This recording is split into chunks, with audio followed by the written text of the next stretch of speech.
सुबह इसकी आंख खुली तो वो ठिठक गई। रात इसको नींद में महसूस हुआ था जैसे कोई इसके पास बहुत पास हो। पूरे कमरे में एक अजीब सा सुकून छाया था। कबू की खुशबू पूरे कमरे में छाई थी।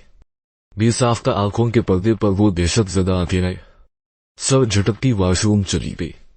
ये एक कमरे का मंजर था जहां एक आदमी कुर्सी पर बंधा बैठा था। अचानक दरवाजे खोला और एक सर्द आवाज ने उसके रगों के खौं को जमा दिया। Welcome back to Pakistan. तब तुम कौन हो जिसने मुझे भी रिपोर्ट करवाया? वो डर को छुपाते हुए बोला। फजूल बकवास मत करना, जो पूछो इसका सीधा सीधा जवाब देना, उसने घबराते हुए कहा। मीर सिकंदर अली साहब और वासिफ ने चेहरे छपाए हुए थे। इसकी सोफ आंखें वासिफ को भी डरा रही थी। मीर इसका गिरबान पकड़ते हुए फकत इतना बोला, मुझे वजह बताओ। वो मीर सिकंदर अली शाह ने मेरे टेंडर पकड़वाए थे।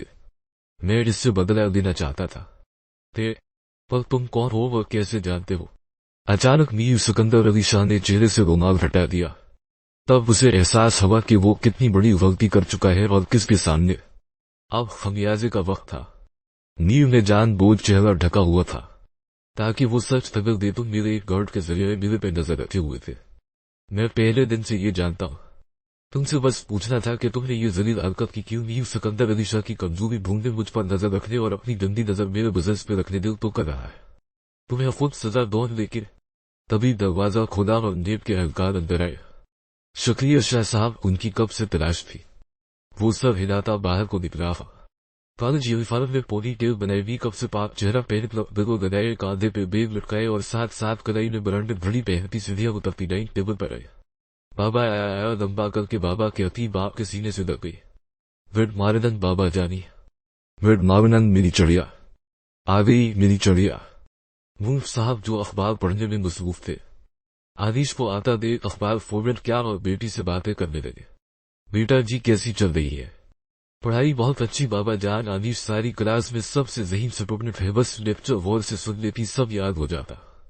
पूरी क्लास इसकी जहानत को सराहती है। इसकी खूबसूरती और जहानत की वजह से लड़के तो लड़के लड़कियां भी खींची चले आते हैं। बाबा जान कॉलेज में मैच हो रहा और मैं इसमें हिस्सा ले रही हूँ।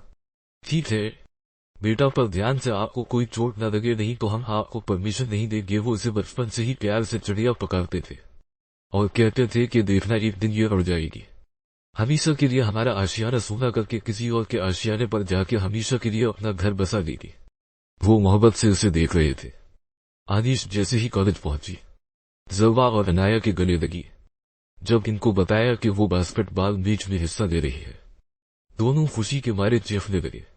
बेसाख्ता आवेज की नजर बर्दन की दूसरी मंजिल पर गई जहां एनस चेहरे पर रुमाल बांधे जिस पर एनस लिखा था। अपनी सर्द आंखें आदिश की आंखों में गाढ़े देख रहा था। आदिश इसको देखते ही डर गई और पिछला वाकई किसी फिल्म की तरह चलने लगा। जहन में ख्याल गया कि ये लड़का क्या इधर भी किसी को कत्ल करने आया है। अपने डर पर काबू पाती जाने किस कोशिश के तहत इसकी आंखों में देखी गई।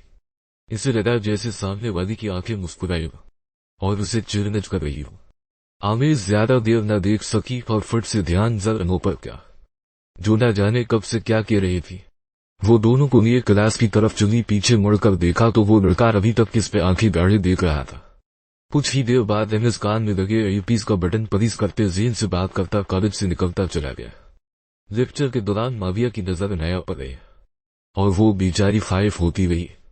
आदिश जरवा अनाया कैंटीन बैठी थी कि एक ग्रुप उसकी तरफ आया और उसको वायलन प्ले करने की फरमाइश में लाख मना करने के बावजूद भी ना मानी और मजबूरन आदिश को हार माननी पड़ी। अपनी धन से सबको मसराइज कर दिया। ये दिल आशफाना सारी बातें आंखों से कह दे, ये कभी ना जबान खोले। रात भर जागे और जगाए, धड़कन किसी की बढ़ाए। माविया जो वहां से गुजर रहा था ठिठक कर रहा। आदिश वायलन बजा रही थी। कुछ सोचकर आगे बढ़ गया। पूरा कॉलेज ही अनीश का दीवाना हो गया। कभी उनका मैच था और सब चाहते थे कि अनीश की टीम ही जीते। सब लोग बहुत एक्साइटेड थे। नोनी इस दिन के बाद नजर नहीं आया था, पर अपने ग्रुप के लड़कों से अनीश की हर एक्टिविटी पर नजर रखे हुआ था। वनी का ग्रुप सीनियर था और ये उनका लास्ट फेयर था। अनीश के मुकाबले नोनी के ग्रुप के लड़के थे। अनीश और नोनी के ग्रुप के बीच मैच था। कुछ इस वजह से भी एक्साइटेड नजर आ रहे थे।